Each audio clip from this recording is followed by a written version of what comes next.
Ben Blaney, the leader, is in.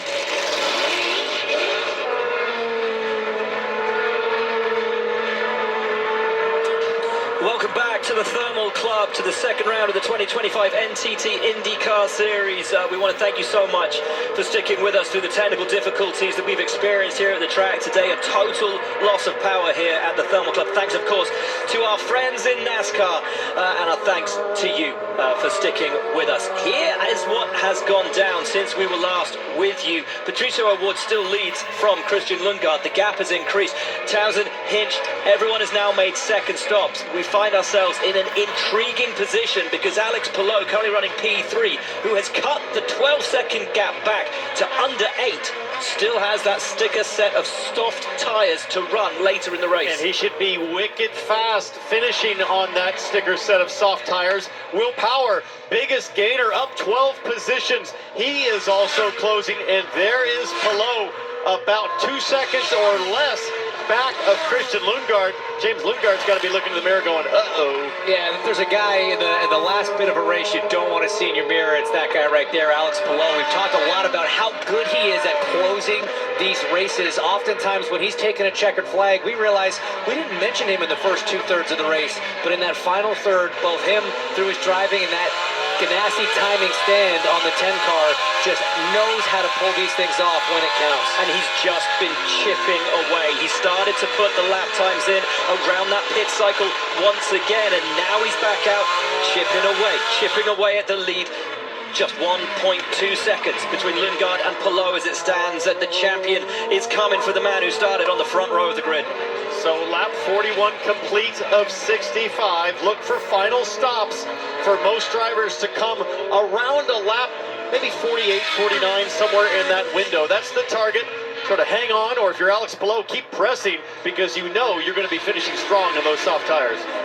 Another driver that's in a similar situation is Colton Herta. He started on the primary, went to used alternates after a second set of the primaries, and he's still got his sticker set. Probably too far back to be in contention for a podium, but his teammate Kyle Kirkwood up there doing a great job in fourth. He's going to be under threat when Colton switches onto that sticker set of softs after this next stop. So still lots to play out. Saw Colton Herta there frantically reaching for that brake bias knob we talked about earlier, trying to adjust the balance of his race car as the 24-year-old chases Kyle Kirkwood. It's California versus Florida here in the desert. Their teammate Marcus Ericsson, of course, difficult day for him. Contact on the opening lap sent him wide. He spun later on the race down in P21. If you are a fan, though, of Penske, so much talk around them this weekend. Scott McLaughlin still lasts 6 laps down. But take a look. Will Power 9th, Joseph Newgarden 10th. Both of them making their way up from a very disappointing qualifying session. As now Palou all over the rear of Christian Lundgaard. Getting very, very exciting between these two. Enticing for Palou. They've both been on the button this last lap, the push to pass button for that extra 50 horsepower. And that gap closed quickly, those last few laps, guys. You talk about push to pass, Townsend. Right now, you got Christian Lundgaard with 55 seconds remaining. Alex Palou with 82 seconds remaining. Advantage to the Chip Ganassi driver.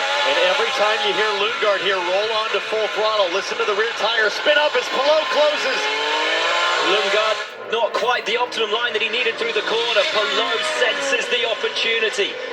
Tucked up underneath his rear wing, down into the best overtaking opportunity on the track. He's not close enough on this occasion, but just applying the pressure. Lundgaard went wide there, but had a really straight exit, was able to get the throttle applied, get the power down, and a great launch off to make sure that Palou is not within fighting range into turn 7.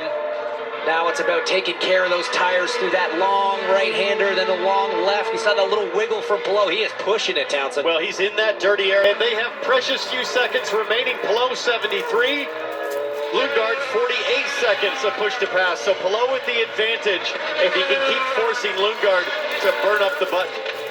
The precision of Palou against the power of Lundgaard in that Arrow McLaren. Palou just trying to chip away at him, trying to force him into mistake. Wants to make his way through, needs to make his way through. He wants one fewer car to have to pass once he puts those softs on. Meanwhile, Pato O'Ward just loving this as his gap to Lundgaard is opening up. Now the team, the McLaren team, will let Pato O'Ward know, hey, Palou's going to be able to finish on sticker reds. But Ward loves this battle because that gap continues to grow.